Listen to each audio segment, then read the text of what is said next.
I'm Tammy Colleen. I'm the investigative case coordinator and the paralegal for Marnie Yang's post-conviction petition.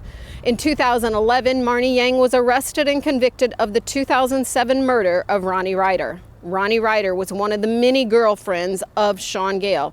At the time of her murder, she was pregnant. This is the third pregnancy between Gale and Miss Ryder. Previously, Ronnie had had 2 abortions at Gale's insistence because he did not want a child.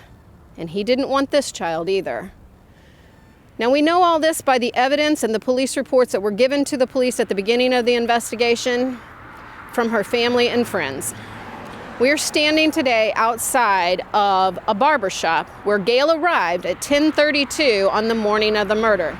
Where was he that morning at 7:53 when Ronnie Ryder was gunned down in her Deerfield condo?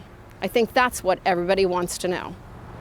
On October 4th, 2007, Sean Gale's timeline is very interesting yet troubling. According to Deerfield police reports, at 7:53 a.m., Ronnie Ryder was shot and killed. But at 8:50 that morning, Sean Gale texted Ronnie, "Are you at work?" During our investigation, we looked at all of Sean's cell phone records, and normally he did not text Ronnie in the morning. So why did he text her the morning of her death? Later on that morning at 10:16, he made a phone call to one of his girlfriends to make plans for later on that night. Now, the timeline gets very interesting when Sean Gale arrives at this barbershop at 10:32 a.m. on October 4th, 2007.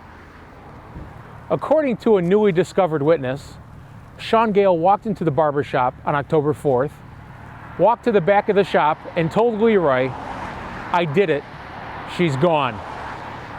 At 10:35 a.m., Sean gets notice from one of his other girlfriends. But at 10:41 a.m., Sean gets a phone call from a producer from Fox to say Ronnie had been shot and killed. As Sean Gale entered this barbershop at 10:32 a.m., he uttered these words to his barber, Leroy, "I did it, she's gone."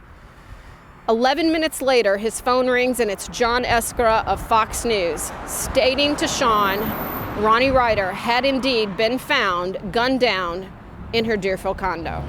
At 10:57 a.m., Sean leaves Leroy's barbershop. He makes multiple calls.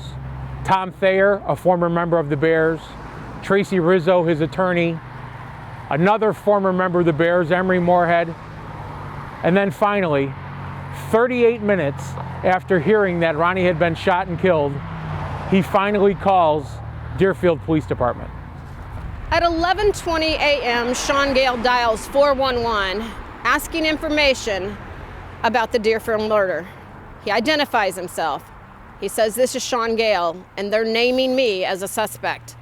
He is connected to Commander Truehouse, who then directs him to go to the Deerfield Public Library, where he will meet with police officers.